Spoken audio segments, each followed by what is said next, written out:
Mas nagkakusog karon ang bagyong Nando samtang padayon kining naglihok sa kadagatan sa sidlakang bahin sa nasud. Subay sa latest bulletin sa Pag-asa, sa dayon ng kautuhon katapusan kining nakitaan sa gilayon nga 1,005 kilometers sa sidlakan sa Central Luzon. Usa na kini ka tropical storm karon ug naglihok kakasadpan sa gikusgon nga 20 kilometers per hour. Matud sa Pag-asa, rumbuhon sa bagyong Nando ang extreme northern Luzon sa musulod nga mga adlaw. Posible kining mutadlas o mulandfall sa Babuyan Island sa Lunes sa hapon hangtod sa Martes sa udto o kaha sa hapon. Magpabili ng kahigayunan nga mas mokusog kini og mamahimong super typhoon. Hinuon adunay kausaban pa sa daga niini.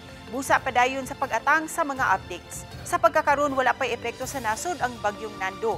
Apan mupauwan ang habagat ug ang localized thunderstorms.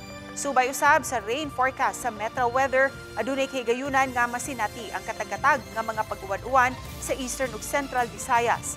Posible nga masinati ang kusog nga pag-uwan sa pipila ka mga dapit sa nasod, busa angayan lang nga magbantay gihapon sa hulga sa pagbaha ug pagdahili sa yuta. Posible usab nga uwanon ang nahabiling mga dapit sa nasod.